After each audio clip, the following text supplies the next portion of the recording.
Hello again. Oh, hang on. Fire breath. I just had a drink of whiskey.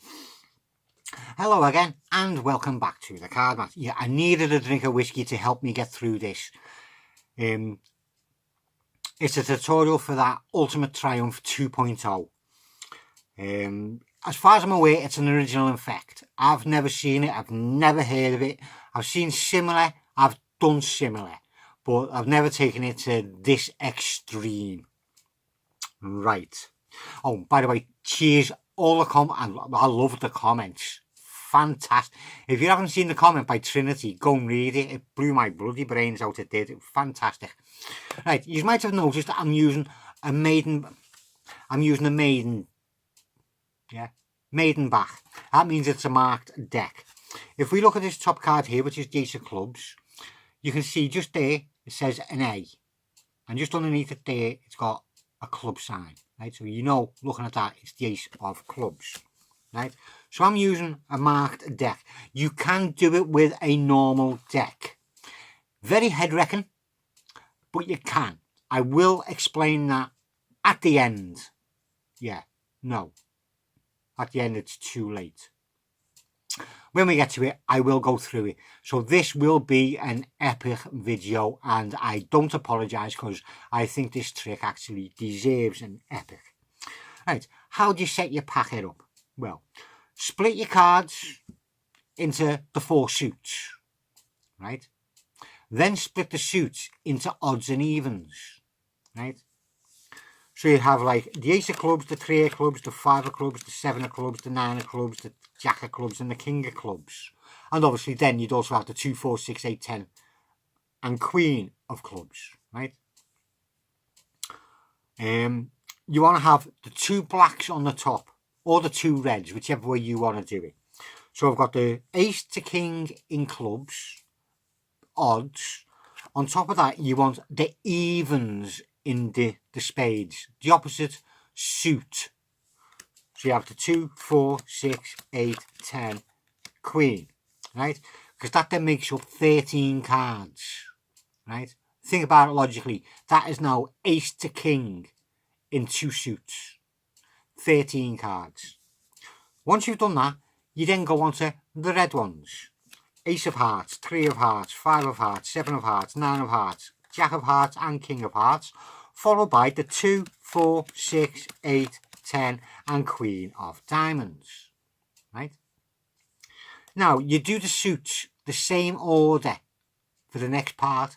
So we had the odds for the clubs to start with. So now we've got, believe it or not, the evens, 2, 4, 6, 8, 10, Queen, followed by the odds in spades, the Ace, 3, 5, 7, 9, Jack and King, followed by the evens in hearts, which is the 2, 4, 6, 8, 10 and Queen, followed by the evens in diamonds, the Ace, 3, 5, 7, 9, Jack and King, right? Once you've got your deck set up, it'll look like that, right? 13 black cards, 13 red cards, 13 black cards, 13 red cards, alternating between the suits, clubs, spades, hearts, diamonds, clubs, spades, hearts, diamonds, and alternating odds, evens, until you get to the middle point. And then it's got to be the opposite to the start. So it'd then be evens, odds, right? You can start off doing any kind of false cut or false shuffle that you want to do, as long as you do not disturb any of the cards. Now, you normally have 2 spectators. You want your first spectator to pick a card somewhere between the 14th and say the 18th, right? 19th, 18th and 19th, right? So you want to try and get past the first 13 cards, which is all your black ones, so you then get onto your red ones. And you want him to take a card from there. Say he took that one there, right? Now, you want to get just past the halfway for the second spectator to pick a black one, right? So the red spectator has picked the 7 of Hearts, and the red spectator. The first spectator has picked the 7 of Hearts. He might be red, he might be blushing, you never know. And the second spectator is going to pick the 10 of clubs. Right. While they're looking at the cards, they could sign the cards if they want to. You spread the packet out. Bit better than that, I can't see all. That's the bad thing about using a marked deck. Spreading them out like that, you've got to make sure that you can see all where they're marked. Right? Now, the first card picked was the red one, and it came from the top half of the deck. So, because I'm using a marked deck, I can quite easily look and go, right, that's where the 7 came from, because there's the 5 of hearts and there's the 9 of hearts. If you want to use a normal deck, right, they've picked a red card, they've picked an odd card, right? You know, the first 13 cards are black. You know, the next 7 cards are odd red ones, right? Yeah, you with me? Going in odd cards, you know that is going to be the 4th odd card. You'd have ace, 3, 5, and then the 7, right? So you know that was in 17th position. 1, 2, 3. I'll just show you where it should go to start with. It should go there, right? 1, 2, 3, 4, 5, 6, 7, 8, 9, 10, 11, 12, 13, 14, 15, 16, and 17th place, right? So you know that the black card has got to go into the 17th place. Just there. Bang. It was an even black one. Well, you know, straight after the halfway point, which is at your Queen of Diamonds, that's your, my halfway point anyway. So you'd have to count to 26 cards, 10 of clubs. You know you're starting on the evens. That makes that the 5th card after the halfway. 2 of clubs, 4 of clubs, 6 of clubs, 8 of clubs, 10 of clubs. So once you've counted to your halfway, you're just going to count 5 cards. 1, 2, 3, 4. And that'll go in the 5th position. Which puts it in the position that the 10 should have been in. Because the 10 is in the position that the 7 was in. It was a 7, wasn't it? Yeah. Right. So you're clear on how you can do it with a normal deck. Yeah. As I say, head reckon. I was too lazy to do it. That's why I opted for using a marked deck. And to be fair, a layperson would not notice a marked deck. Right, now you need to split the packet exactly in half. The midway point is me Queen of Diamonds. So if I split the packet in half, there's me Queen of Diamonds. Now, I know that this is the odds on top, right? So when you do your faro, that has got to be the top card of the faro. And I think these ones are cut wrong because these don't faro from the top, do they? No, not very well.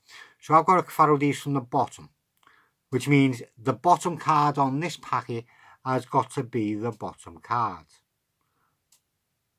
And you've got to do a perfect faro. No ifs or buts about it. It has got to be perfect all the way through the deck. Notice how I'm talking slowly just to get through the fact that I'm showing you how perfect that faro was. Alright? It's got to be a perfect faro. Because after you've done your perfect faro and you spread the cards out, you should then have the cards ace to king with the odd one, ace to king, ace to king, ace to king, right? Got to be perfect. Then once you've done that, you know that the centre card is now going to be a king. So if you cut the cards to a king, you know it is the centre. And now you turn the packet over. And these are all your black ones with the odd red one, which is the chosen card. Now, you do not have to do a perfect faro with this one. You don't. But if you do, it looks good for the eye candy, doesn't it? So you do a faro again. like that. Oh, I missed with one card. Look at that. Just there. Get back up. And get you on the top. There we go. And now you can say to your spectator, you just shuffle the packet. They've seen it. And you just inverted one half of the packet and shuffle them again. Do not give them a cutting. Unless you can cut it right to another king. But then, you're going to mess it up, haven't you? Yes, you silly boy. Because then I would have stuck black ones. Oh no, I wouldn't mess it up. You can. As long as you cut to a king, you can cut the cards. Oh, that was one too many. That's the ace. Cut that way. And cut it again. Right, so you can cut it, but it looks a bit stupid because you just cut a king to a king. Then, first spectator had the red card. Black cards facing up. Ooga booga booga, or whatever you want to do. And you can spread them out. And you can show that all the face-up cards are black. Then, all the face-up cards are ace to king and ace to king. And if you've done a perfect pharaoh, there's one card in between them all. Then, you can pull out the first spectator's card. Right? Now, when you turn the cards over, do not be disappointed because you will not see a perfect pharaoh. You've just removed one card. So you spread the cards out that way. And you can again show. That's where that came out of. See, it would have been a perfect pharaoh. Ace to king. Ace to king. There's the card. Oh yeah, and by the way, you got the 7 out of the position that their card was in. Yeah, I didn't say that, but you can see it on this side. Well, I'll stick that back there for now. And I'll turn it back over. I'll stick that back in and we'll show you. Look, we've found your 10 of clubs. And it's in the position where your card should have been. Your 7 of spades. 7 of hearts. And if we turn the packet over, look, where your 10 of clubs should have been is there's 7 of hearts. And there you go. That's how I done that one. And now you know, you can give it a bit of practice and give it a go yourself. The only difficult move is the perfect pharaoh. A lot of people might struggle with that. Doing the perfect pharaoh. Practice, practice, practice, and you will get it. The only other difficult part is if you're using a normal deck, doing the counting and getting away with doing the counting. Anyway, I've waffled on enough, but I did say it deserved a proper tutorial. I do hope you enjoyed it. I do hope you go and try it, and I do hope that it makes me famous one day. Thank you very much for watching, and I will see you again soon.